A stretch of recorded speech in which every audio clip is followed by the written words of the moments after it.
Alina. This is the Global Digest think tank group. Why don't you introduce yourself? What is Fight for Freedom and what are you doing now? And what is the situation around you? Please. Yeah, absolutely. Fight for Freedom actually started off as a small organization in Romania in 2019, and it served as like prison ministry. And then when the war began in February 24th, 2022, when the Right. Russians invaded Ukraine, yeah, we started doing a lot more work with the Ukrainian refugees and going into Ukraine, evacuating children from the front lines, bringing them back into Romania. We evacuated an orphanage of 75 children, and they still are living and remaining in Romania because it's unsafe for them to return back to the city where we evacuated them from.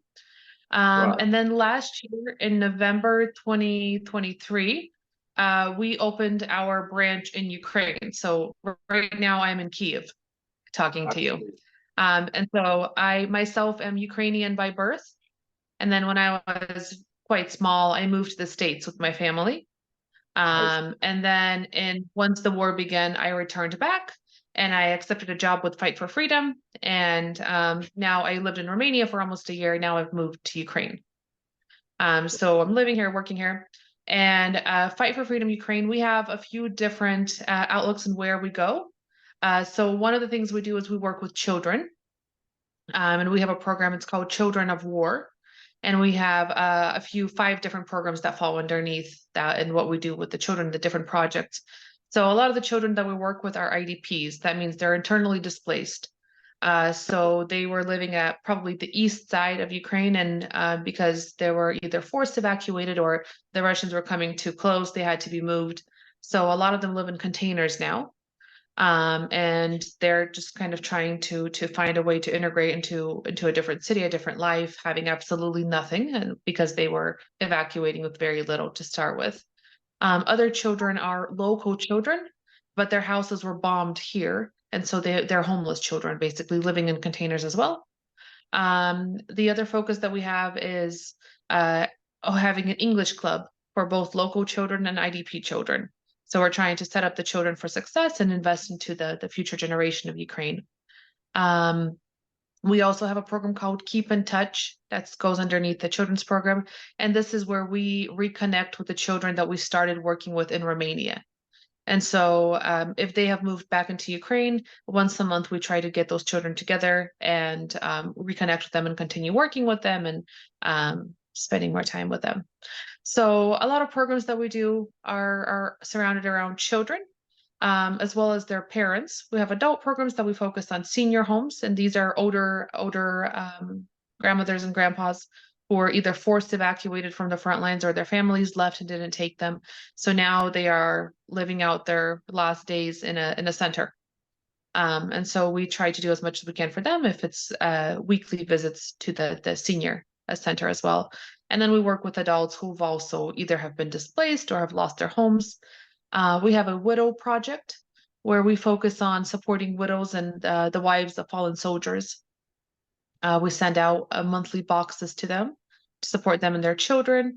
And we're trying to expand that project more to where we can do a lot more than just support them with materials, actually be able to do some trauma healing with them and have retreats with them and work a lot more on their mental health and their emotional state.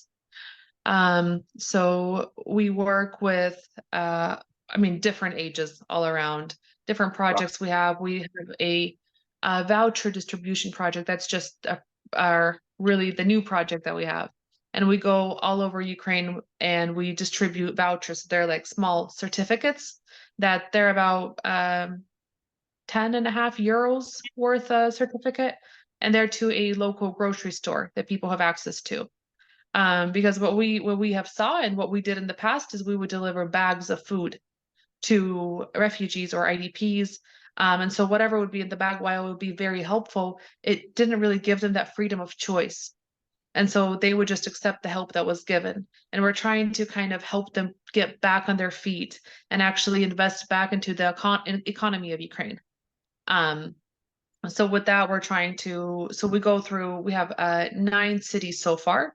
And it's the Western cities that have the largest amount of IDPs, the internally displaced people. And then we have the East cities, and that includes Kharkiv and Sumy, and they're the ones that the cities that border Russia. And with the most recent invasion in Kharkiv, the people they need the most help right now. And while they're being evacuated, we're still having hopes that we can go into that city and still be able to distribute some vouchers amongst the people there. Um, so yeah, so Fight for Freedom Ukraine, we do a lot of the inside work of what happens all around Ukraine. And our most latest and newest project is we are raising funds to buy a community center and a warehouse that's going to be a future orphanage, as well as a widow retreat and a leadership school. And this is a village called Mashun. Not a lot of people know this village, but if you Google it, you're going to be the significance of it plays a Yeah. huge role of why it's about I don't know, maybe 10 kilometers outside of Kyiv city itself. And so when the Russian army was heading into Kyiv, so the bridge that was bombed, they couldn't come across the bridge in Irpin, so they had to go around through Mashun. And Mashun was there's if you ever look up Mashun and the Battle of Mashun, a lot of people lost their lives because both soldiers and civilians they joined forces and they fought off the Russian army and they stopped them. So the Russian army never made it into Kyiv city. And a lot of 85% of this village was completely destroyed to the ground. A lot of people lost their lives. A lot of children lost their parents. A lot of parents lost their children. And so many people they go into this village and they will take pictures, they will hand out humanitarian aid, and they leave. But no one stays. No one stays consistently. No one works on the not only repairs the houses, but repairs the hearts of the people. And so that's our biggest goal is that we found a warehouse that's right across the street from a house that we want to buy because we want to be inside the village because that's the only way that we can start rebuilding it is actually living with the people. Um, and so that's one of our biggest goals right now is to raise funds for the warehouse. And this warehouse, the second floor of it is going to be an orphanage for Ukrainian teenagers. Because right now, as soon as they get released from the orphanage, they just go into the streets. And if we look at the percentage of orphans and teenagers, 70% of boys go into criminal activities, 60% of girls go into prostitution, 10% of the children commit suicide. And so, because they don't know how to live their lives outside of the orphanage system, they don't know how to feed themselves, they don't know how to get jobs, they don't have very basic life skills. And so that's our goal is that we want to invest into them. How much it will cost the warehouse approximately? So yeah, so the warehouse is going to be $147,000. So the first floor is going to be a place where we're going to be able to receive humanitarian aid and distribute it all over Ukraine, as well as packing the widow boxes that I've mentioned a little bit earlier. And so that's the place where we want to start with having the humanitarian aid that's going to be able to go places. And the second floor is going to be the orphanage, and the property is large enough to have like sports fields that we can also have allow the children to process their trauma through sports. Right. A healthy pretty much source of getting that trauma out instead of them turning to alcohol or drugs. That area will also serve as a retreat for widows. That way they can come and separate themselves from their lives that within the four walls of their homes, and they can actually have support groups and group therapies and be able to relax, and we can have a program separate for their children. And then we want to have leadership school. And this is to invest into the future leaders of Ukraine because we do believe that we will win this war. Our land will be ours, and we need to raise the next generation who's going to be leading this country. And so it starts from investing into the children now. Yeah. So the warehouse is $147,000, and we're doing like a crowdfunding right now. And then the community center itself is going to be $210,000. And with that, they're equipped with bulletproof windows and a protection to where the children are going to be safe within the center. Yeah. So it's you know it's a kind of healing center. Can you say like that? Yeah. Yeah, it's definitely going to be, because this will allow the people to um we will be able to help people from a lot of different angles. First of all, it's going to be able to allow to help them heal emotionally, to restore their mental health, to for them to be able to have a physical way to express themselves, like through sports that we talked about, as well Right. as the spiritual side to it. So we want to be able not just to hand someone a bag and say, here you go, but we actually want to hand someone a hand and offer them to walk with them. Right. That's our the biggest dream, is to actually invest into people and not just to put a check mark that we've been somewhere or we've helped someone. It's as you said, it will be healing center, including Yeah. psychologically, mentally, also Yes. physically. Since you said playground and sport program are also there, so it will be Yeah. comprehensive healing center, for Yeah. kids Yeah. and for adult and also senior people and women Hmm. group.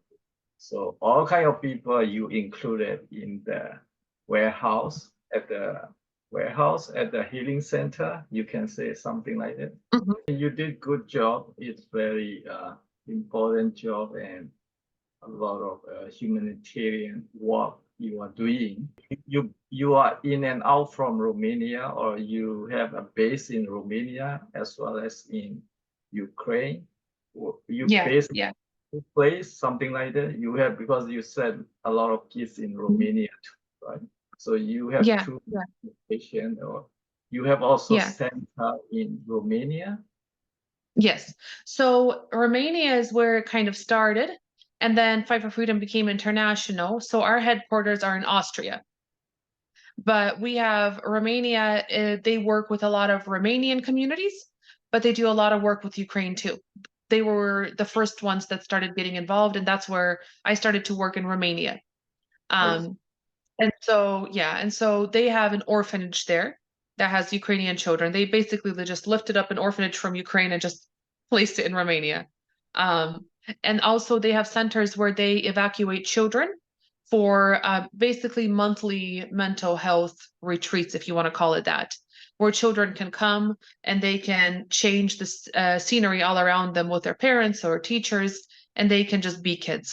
There's no bombs around them, there's no missiles, there's no right, sirens, and they can actually stay there. And some children stay for a month, some stay longer, but we give them that opportunity to take out the children from like the most I guess the most heavy fired zones. And so yeah, so Romania has a center, has multiple centers actually. And then Ukraine, we opened a base here just in November of last year. you said the Fight for Freedom headquarters is in Austria, Yes. and also you have a Fight for Freedom office in Romania, and Mhm. yeah, it's a lot of orphanage center. You said how many Ukrainian kids in orphanage center at the Fight for Freedom orphanage? So there we started off with 75 children. And I believe I'm not really sure right now, but I want to say there's probably 50, 55 children because around 20 of them got adopted. I see. Adopted in Yeah. Romania. Adopted back into Ukraine. I see. Yeah, because during martial law, during the war times, unfortunately, other countries cannot adopt Ukrainian babies because they're trying to preserve the culture. And so Ukrainian families can adopt the children, and most of them would more on the eastern side, the more safer side of Ukraine, so the children can stay within their country. In western side, right? Yes, west is the safer side. Yeah. And you can access to eastern part of Ukraine. It will be a very heavy fighting area, right? So how much you can Yeah. able to access in eastern part of Ukraine? Well, we travel there. The last time we were in Kharkiv, Sumy for the distribution project. I myself was there maybe 2 or 3 weeks ago, and it's very visible that it's a war zone. The buildings are completely destroyed. There's military equipment and military machinery everywhere. There's block posts everywhere, and so you know there's a big change that you've entered the war zone, is what it feels like, because you're only about 30 kilometers away from the Russian border. I see. Yeah. So Did now, you saw yeah. your Russian soldier or your Russian tank or your Russia warplane or any Russian, bullet or something? I mean, uh, did you saw them when you was there? I mean, there's quite a bit of bombings there, and that includes shaheeds and drones and missiles and rockets and the daggers, they're called, the ones that the MiG-31s carry. And so even driving through certain parts of eastern Ukraine, there is military on the side of the road shooting into the air, and just as you're driving by, you see that they're trying to take down whatever is flying above you. So it's very surreal because people are just living their lives and walking on the streets like it's a normal day, and at the same time there's a full war going on. So Um, eastern part of yeah. Ukraine, eastern part of Ukraine will be totally devastated, right? A lot of almost how many percent can you say all eastern part of Ukraine are damages? 80% or 70% building, school? Uh, I mean, some cities are completely flattened to the ground. I Some see. cities that we work with the people here, they're IDPs from certain cities like Chasiv, Siversk, Bakhmut, all of those areas, a lot of Donetsk, all of those areas just flat, gone. There's no buildings left. There's nothing left. It's very hard to put a percentage on it because it's different parts of different cities. Um, but you would be driving through and there would be damaged buildings, but the parts where the Russians are occupying, they're flat. They're gone. There's no buildings even left to prove that there used to be homes and cities and people used to live there. Probably over 50 and some are at least 80, 90% are destroyed, Oh, absolutely. Maybe certain areas like even the village that we're working in here, the Mashun that I mentioned, 85% of it was completely destroyed. I So see. there are cities that I'm sure are, 110% destroyed because there's gone. There's nothing. And Um, moreover, maybe it may be not habitat area because already, devastated and war is yeah. ongoing war. So do you see is still there are people are living in that war zone in eastern part of Ukraine, or Yeah, absolutely. how they are Absolutely. how they are avoiding any attack or anything, or they are just inside the Um, city, but they go nearby safety area. mhm. So the partners that we work with in these cities, um, they choose to stay. They choose to stay because they're people staying. They choose to help. Even some of the churches that we work with, they were bombed. They were showing us Right, there's a missile that hit the church building because the Russians knew that that's where a lot of the distribution would happen. A lot of humanitarian aid would be coming from a church, and so they knew that, and they would hit it. Uh, People say they sleep in their clothing because when the sirens go off, if there's shelling or anything, they don't have time to get dressed, so they just have to grab their documents and run, or they grab their children or pets, whatever they may have. Uh, but I think a lot of people got almost adjusted to what life in war looks like. And so when the sirens go off, not many people even react because it's almost normal for them. When there are no sirens, that's when it becomes scary and abnormal for them because they right, say, okay, there's nothing happening. So what are they planning that's going to happen more? right, So, but I think a lot of people they got adjusted to that kind of life. And so um they're used to the explosions, they're used to the bombings, they're used to going into shelters, and um, a lot of people don't, especially older people, they don't want to leave their homes because they're already old, they have nowhere to go, they have no families, and they often say they just might as well die here, and they're on their own bed and in their own home.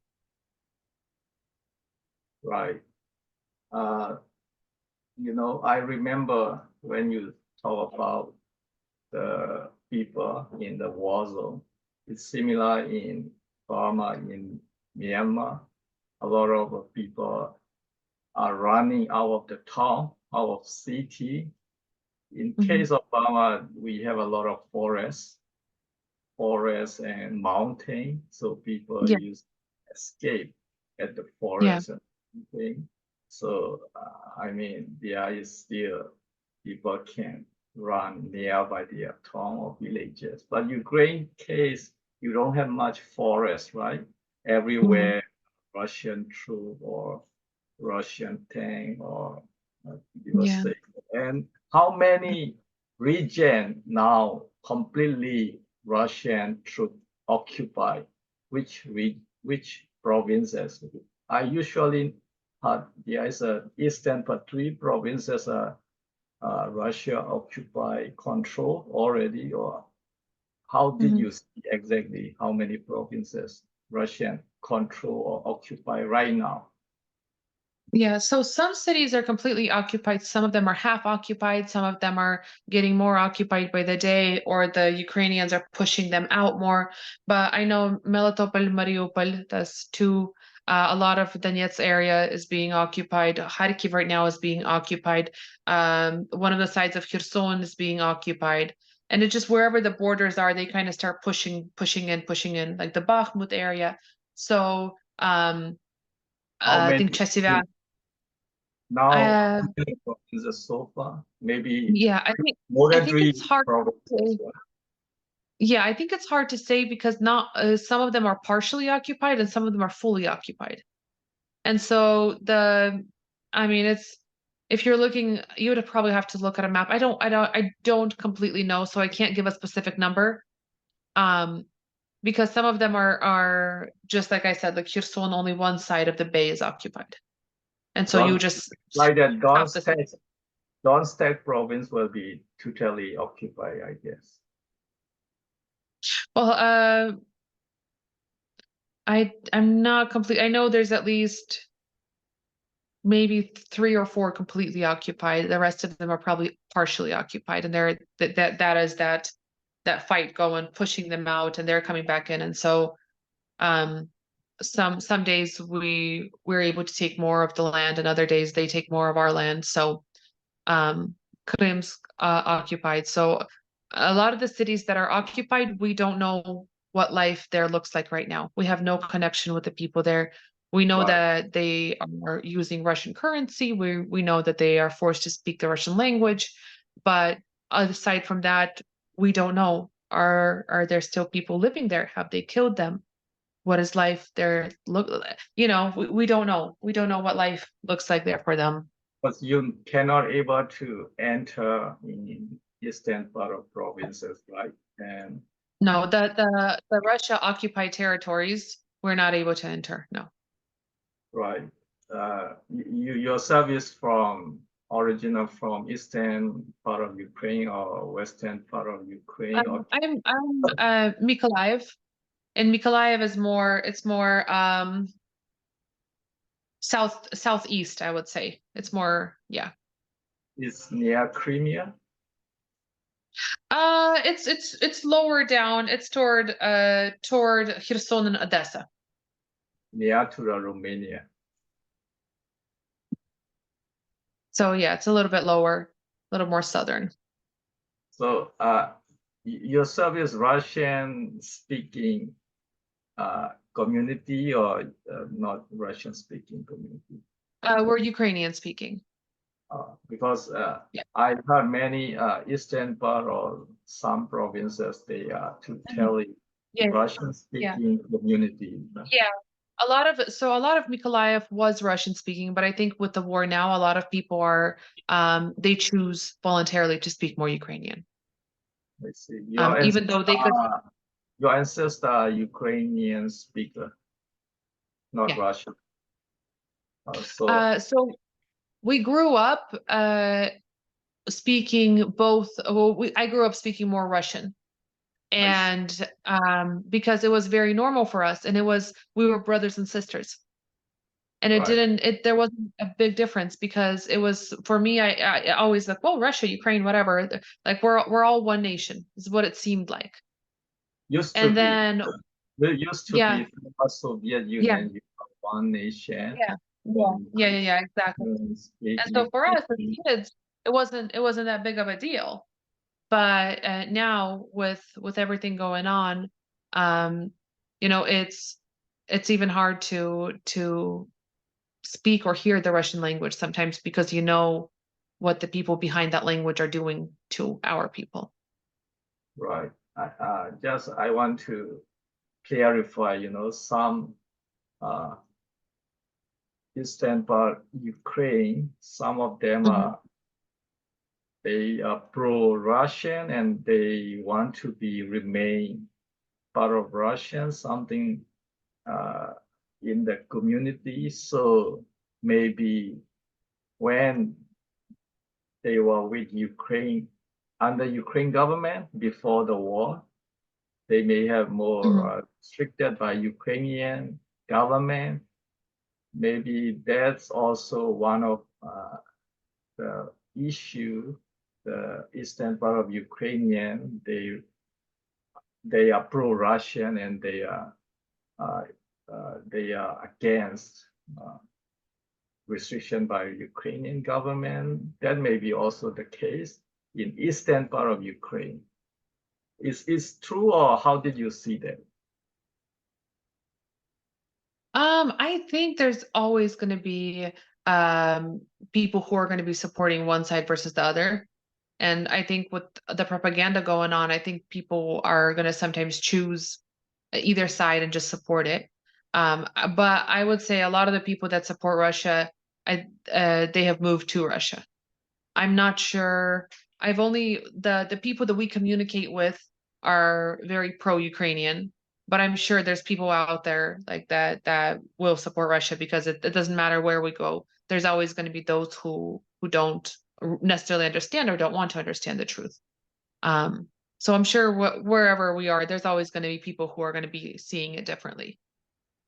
Or can I guess eastern part of Ukraine, like example Donetsk, and those are more majority more pro-Russian and closer to Russia compared to the Ukrainian government. It's will be true. I'm not exactly sure. And if that is true, I would hope they would just move to Russia and not stay in Ukraine if they don't support Ukraine. I mean, that was before war. That's why Hmm. they demanding or they provoking and even, Hmm. uh, probably they approach to Russia, and Russia has also reason to invade because of the local people demanded, and then that's they announce don't take government or independent when Russia at the same time came and occupied and start war in Ukraine. So I think there was also, I'm not able to say 100%, maybe at least uh, some people are there, but how many percent, I don't know. Yeah, I don't know either. Um, I don't follow politics too closely, Right. but a That's part of what, me thinks that if the people are okay living under Russian occupation, then they're choosing to be there. You know what I mean?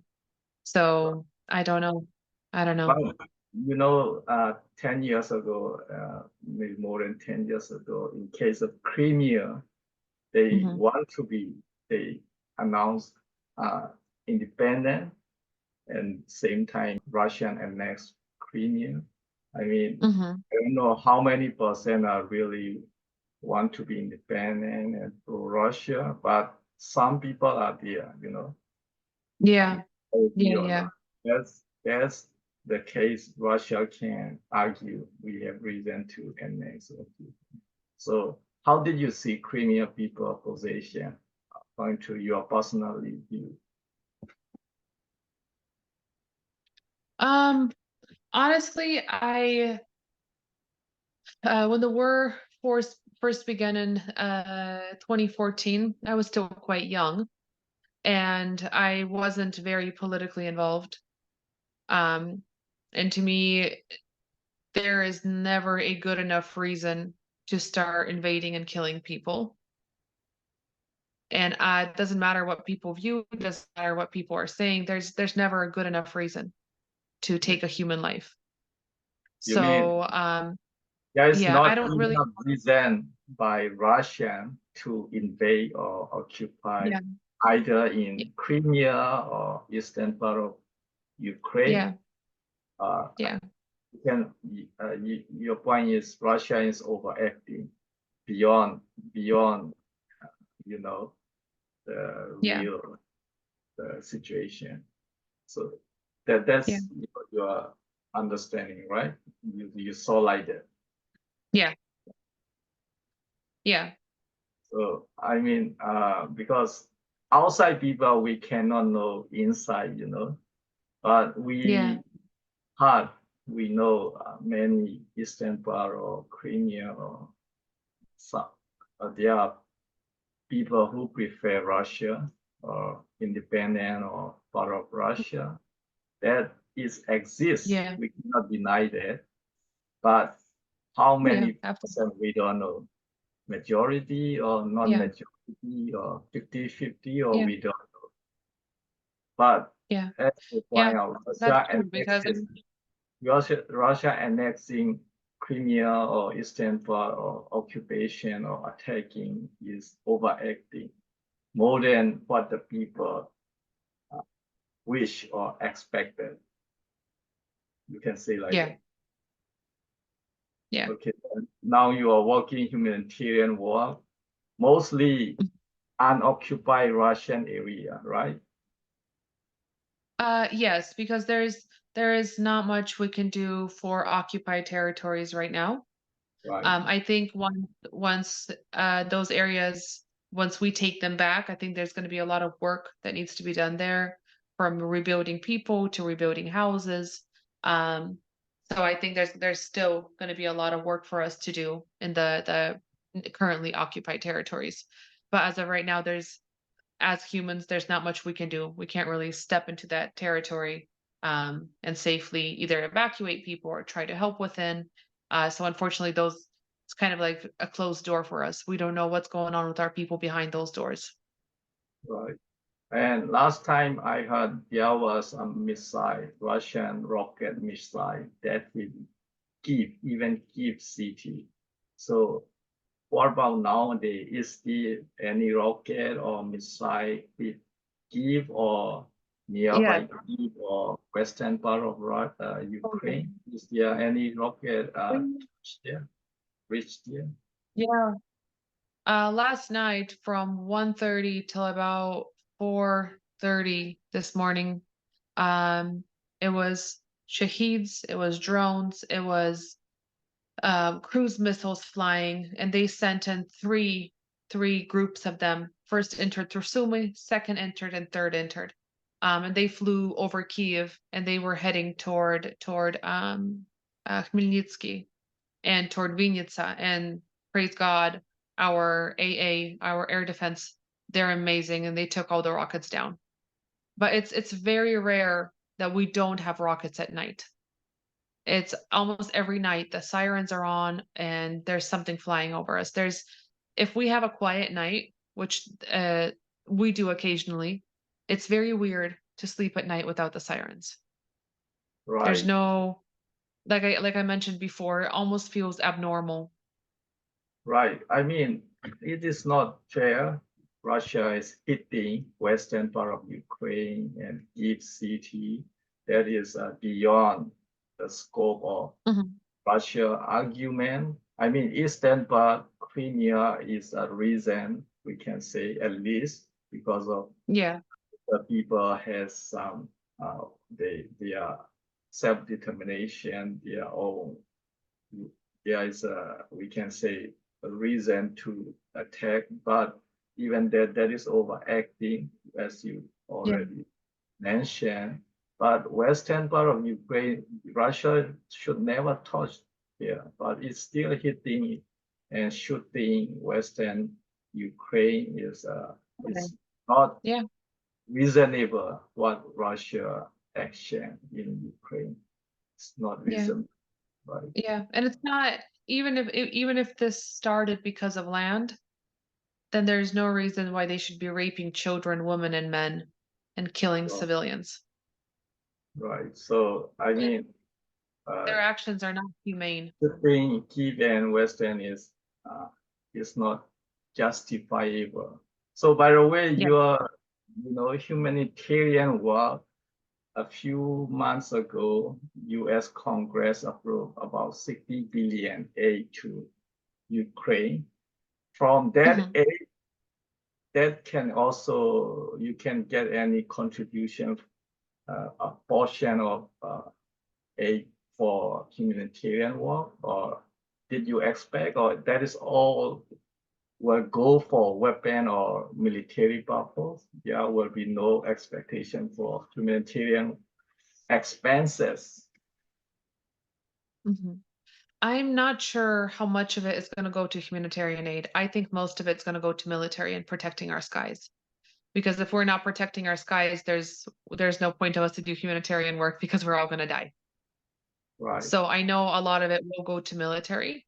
And I know in the very beginning, a lot of organizations wanted to get involved and a lot of organizations wanted to help, and they did.